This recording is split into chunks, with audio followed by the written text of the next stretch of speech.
Chennai shopping మాల్లో ఉగాది వేడుకలు. మీ పండుగ షాపింగ్ చెన్నై షాపింగ్ మాల్లో చేయండి. అందమైన వస్త్రాలతో పాటు విలువైన బహుమతులు పొందండి.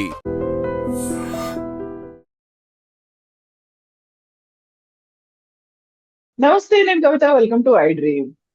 తన కలంతో తెలుగు సాహిత్యాన్ని సుసంపన్నం చేసినటువంటి సుద్దాల అశోక్ తేజకు సినారే స్మారక పురస్కారాన్ని అనౌన్స్ చేసింది తెలంగాణ రాష్ట్ర ప్రభుత్వం. గద్దర్ అవార్డుల కార్యక్రమంలో భాగంగా ఈ రోజు తన పేరుని ప్రకటించారు జ్యూరీ సభ్యులు. మనతో పాటుగా ఉన్నారు సుద్దాల అశోక్ తేజ గారు. అశోక్ తేజ గారు, నమస్కారం అండి. ఎలా ఉన్నారు? నమస్కారం. నమస్కారం. సో ఫస్ట్ సినారే పురస్కారం మీకు వచ్చింది, స్మారక పురస్కారం అనగానే ఏమనిపించింది?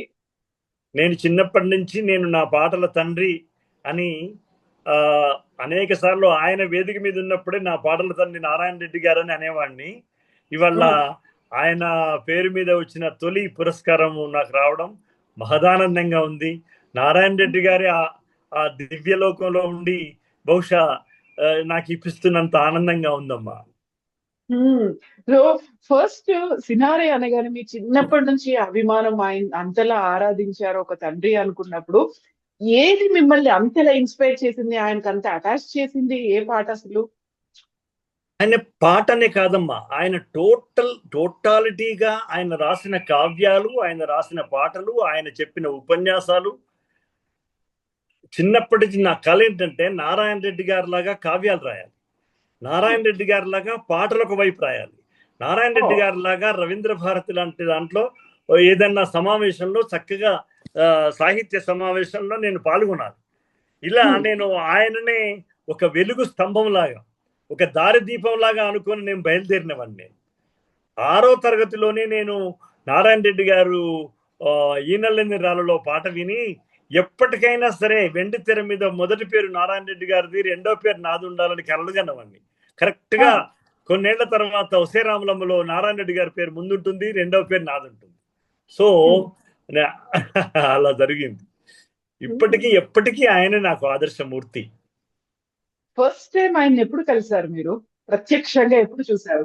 అంటే నేను ఇక్కడ హైదరాబాద్ లో ఇంటర్మీడియట్ చదువుతున్న రోజుల నుంచే చూశానమ్మా.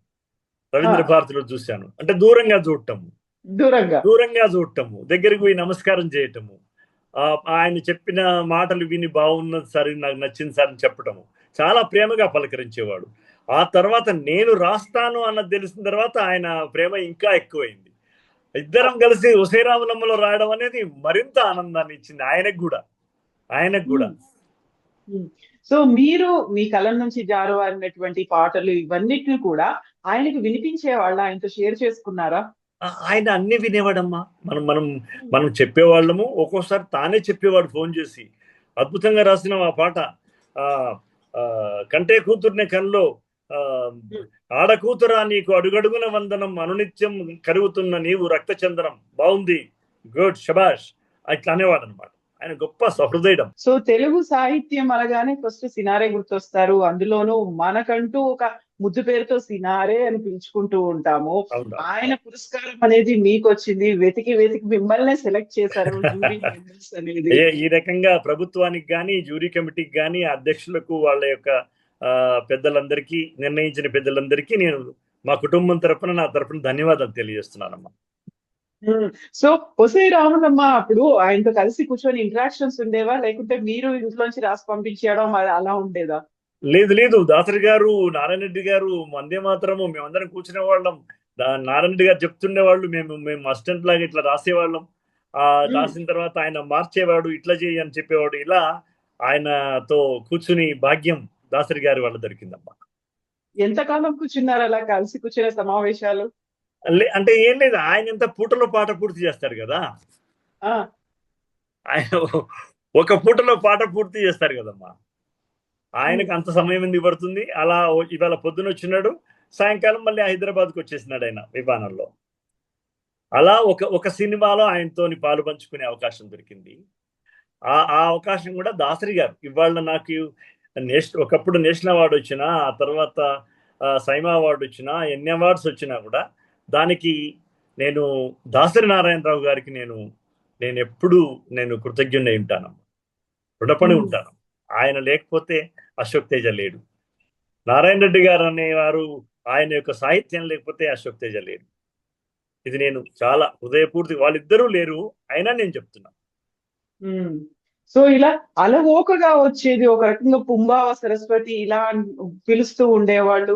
ఆయన ఇలా పెన్ పెట్టారు అంటే అలా జాలువారిపోతుంది అనే సాహిత్యం అంతా కూడా వస్తూ ఉండేది. ఆయన జావలీలు కావచ్చు, మిగతా ఏది రాసినప్పటికీ ఏది రాసినా అలా అలవోకగా పెదవుల మీద ఆడేది అని. అలా ఒక ఉస్మానియా యూనివర్సిటీలో మొదటి మెట్టు నుంచి పై మెట్టు పోయేసరికి ఒక పల్లవి పూర్తి అయ్యేదంట. ఆయన చెప్పాడు. అట్లాగే నేను అదే అలవాటు చేసుకున్నాను. నేను ఇక్కడ కారులో కూర్చుని దాసరి గారు ఆఫీస్ వరకు నేను పల్లవి రాసేవాడిని. అట్లాంటి విషయాల్లో కూడా నాకు ఆయనే నాకు మార్గదర్శి. సో ఎన్ని సినిమాలు కలిసి చేశారు అశోక్ తేజ గారు మీరు సినారే గారితో? నేను నారాయణ రెడ్డి గారితో, మన ఉసే రామలమ్మని అప్పటికే ఆయన క్రమంగా తగ్గించుకునే టైంలో ఉన్నారు ఆయన. మేము వచ్చింది 94 కదమ్మా. 96లో మేము ఈ పాటలు ఉసే రామలమ్మ పాటలు, నేను అందులో 7 పాటలు రాశాను. గురుగారు ఒక పాట రాశారు, ఇంకా వేరే మిత్రులు రాశారు. కాబట్టి ఆయనతోనే ఒకసారి కూర్చొని ఆ మద్రాసులో రావడం జరిగింది. ఇక తర్వాత కొన్ని సినిమాలకు వారు రాశారు కానీ నేను వారితో కూర్చోలేదు. తర్వాత ఆయనకి వినిపించే వాళ్ళ మీరు ఏదైనా ఉంటే అవకాశం సందర్భం వచ్చినప్పుడు? తప్పకుండా. ఒక అద్భుతమైన పల్లవి వస్తే మేము కలవగానే ఆ పల్లవి అనేవాడు ఇట్లా, ఇది రాయలసీమ గడ్డరా పులి బిడ్డరా, ఇగో ఇలా రాశాను అని అనేవాడు అనమాట. చాలా మా తరంతో చాలా భాస్వరంలాగా ఉండేవాడు మహానుభావుడు. అంటే ఫోన్ లో మాట్లాడుకునే వాళ్ళ? ఫోన్ లో కంటే ఎక్కువ దగ్గర పోయి మాట్లాడుకోవడమేనమ్మా. ఇలాంటి సాహిత్య సమావేశాలు లేకపోతే ఇప్పుడు మా నాన్నమ్మ పేరు మీద నేను పెట్టిన సుద్దాల హనుమంతు ఫౌండేషన్ అవార్డ్స్ నేను 15 సంవత్సరాలు ఇస్తే ఆయన ఉన్నంత కాలం ఆయనే ప్రధాన అతిథి. ప్రతిదానికి వచ్చినాడు. ఓకే, అంటే ఎప్పుడు నో చెప్పలేదా? ఎప్పుడు నో చెప్పలేదు. ఎప్పుడు. ఎందుకలా అంత కనెక్షన్ ఏంటి? అంటే నాన్న మీద ఉన్న ప్రేమ కావచ్చు, నా మీద ఉన్న పుత్రవాత్సల్యం కావచ్చు. Okay okay. సో మీరు ఫస్ట్ వెళ్ళి చెప్పారు, మీరే వస్తారు ప్రతి సంవత్సరం, మీరే పురస్కారం ప్రదానం చేయాలి అనగానే ప్రతిసారి వచ్చేవాళ్ళ? ప్రతిసారి వచ్చేవారు. నేను ఇప్పుడు వెంటనే నాకు అవార్డు తెలిసిన విషయం వెంటనే నేను వాళ్ళ పెద్దమ్మాయి గంగక్కకు ఫోన్ చేసి చెప్పా, అక్క నానా అవార్డు వచ్చింది అక్క అని చెప్పాను. ఫస్ట్ పంచుకున్నాను ఆమెతో ఈ ఆనందాన్ని. సో ఒక అభిమానం అనేది ఉంది, ఒక అనుబంధము అనేది ఉంది. అది అలా ఒక సినిమా మీరు ఏదైతే కళ కన్నారో ఆయన పేరుతో పాటుగా మీ పేరు ఉండాలి అనేది, ఆ స్క్రీన్ షేరింగ్ కూడా అనేది ఉంది. ఆయన చివరి రోజుల్లో అవన్నీ అప్పుడు మీరు వెళ్ళారా, అవన్నీ చూసుకున్నారా, తనతో పర్సనల్ గా మీట్ అయ్యారు అప్పుడు కూడా? ఆయన చివరి రోజు నాడు కూడా ఆయన కవిత దినపత్రికలో వచ్చింది. ఆయన ఏనాడు రాయకుండా ఉండలేదు. చివరి రోజు నాడు కూడా పత్రికల్లో తన కవిత రావడం అనేది బహుశా ప్రపంచంలో ఏ కవి జీవితంలో జరగలేదు బహుశా. అలాంటి మహానుభావుడు ఆయన తుది రోజుల్లో కూడా ఆయన మీటింగ్కి వచ్చినా లేదా మేము వాళ్ళ ఇంటికి వెళ్ళినా కూడా మాట్లాడడము, చేయడము, మాకేదన్నా ఉంటే సరిచేయడం, మమ్మల్ని మాట్లాడినప్పుడు ఏదైనా మేమేమన్నా అటు ఇటుగా ఉంటే మళ్ళీ పిలుచుకొని చెవిలో చెప్పడము, ఇది ఇలా చేయాలి అలా చేయాలని చెప్పడం, అనేక విషయాలు. సో ఇప్పుడు సినారే అనగానే సాహిత్య అభిమానులకి ఆ పేరు ఎప్పటికీ చిరస్మరణీయం, అలా ఉండిపోతుంది. మీకు ఆయన పేరు వినగానే టక్కున గుర్తొచ్చేటువంటి ఒక పాట, ఒక కవితో ఏదన్నా చెప్పమంటే? ఆయన పైరగాలి నెవడాపును పరిమళాల నెవడాపును ఎవడాపును మానవత రవి రుక్కును కవి వాక్కును. ఇది ఆయన మీద నాకు మొట్టమొదటి నా మనసులో ముద్రపడ్డ ఆయన వాక్యాలు. పృథ్వీనాయమ జఘన పీఠమ్ము నంజూచి వాయువామె గొంతు, ఇలా ఆయన యొక్క కర్పూర వసంతరాయలు కావ్యం లోపల ఆయన యొక్క మాటలు, ఆయన యొక్క కావ్యంలోని అక్షరాలు బాగా గుర్తుండిపోయే అక్షరాలు. చాలా చాలా చాలా. విశ్వంబర నుంచి విశ్వంబర, నేను పుట్టక ముందే నెత్తి మీద నీలి తెర కాళ్ల కింద ధూళిపోరా అని మొదలు పెడతాడు. ఎంత అద్భుతమైనటువంటి మొదలది. అంటే మానవుడు తన ఊహ తెలియని ముందుకే నాకన్నా ముందు ప్రకృతి పుట్టిందని చెప్తూ, నేను పుట్టక ముందే నెత్తి మీద నీలి తెర కాళ్ల కింద ధూళి పొర అని స్టార్ట్ చేస్తాడు. How beautiful. అవును. ఆ తెలుగు పదాలతో, తెలుగు భాషతో ఇలా ఆడుకునేవాళ్ళు. ఇమ్మీడియేట్ గా వచ్చేస్తూ ఉండేది. నేను అలవోకగా ఆయన స్ఫూర్తితోటే నేను శ్రమకావ్యం రాశాను. నేను నేను అడవిని మాట్లాడుతున్నాననే కావ్యం రాశాను. నేను శ్రీ శూద్రగంగా అనే ఒక కావ్యం రాశాను. లేటెస్ట్ గా నేను అశోకవనం అనే కావ్యం రాశాను. హ్మ్. అదే ఆయన స్ఫూర్తి. అంతే, అదే ఆయన స్ఫూర్తి. హ్మ్. సో, ఇప్పటికి గద్దర్ పేరుతో వస్తున్నటువంటి పురస్కారం, అందులోనూ తెలంగాణకి చాలా చాలా ఇష్టమైనటువంటి ఒక వ్యక్తి సినారెతో ఉన్నటువంటి ఈ స్మారక పురస్కారం. సో, ఇద్దరితో ఉన్నటువంటి అనుబంధం ఏంటి మీకు? గద్దరన్న కూడా నాకు చాలా ఆత్మీయుడమ్మా. గద్దరన్న మా పిల్లల పెళ్ళైతే అన్ని పెళ్లిళ్లకు వచ్చినవాడు. వాళ్ళ ఇంటికి నేను అనేక సార్లు వెళ్ళినవాన్ని. నేను ఆయన కూర్చొని కూడా పాటలు రాశాము. దాసరి గారి దగ్గరే నేను ఆయన కూర్చొని మోహన్ బాబు గారి ఆఫీస్ లో కూర్చున్నాము. అనేక సార్లు గద్దరన్నతోటి అనేక సార్లు ఉద్యమంలో, తెలంగాణ రాష్ట్ర ఉద్యమంలో, ఆ తర్వాత సుందరయ్య విజ్ఞాన్ భవన్ లో నేను ఆయనకు మా నాన్న పేరు మీద అవార్డు ఇచ్చినాను. 2వ అవార్డు ఆయనకే ఇచ్చినాను. అప్పుడు కూడా నారాయణ రెడ్డి గారు ఉన్నారు. గద్దరన్న, నేను గద్దరన్నతో అడిగాను, అన్నా నేను మా నాన్న సుద్దాల హనుమంతు కదా, సుద్దాల హనుమంతు సినిమాలకు రాయలేదన్నా, కానీ నేను రాస్తున్నానంటే ఏం పర్వాలేదు, నాన్న చేసింది సమాజానికి చాలా ఉంది, నీకు నచ్చినట్టు రాయరా బాబు, జబర్దస్త్గా రాయి, మన ముద్రుండాల బిడ్డ, ముద్రుండాల తమ్మి అని చెప్పేవాడు గద్దరన్న. కాబట్టి ఇటు గద్దరు నాకు ఆత్మీయుడు, అటు నారాయణ రెడ్డి గారు నా పితృతుల్యుడు.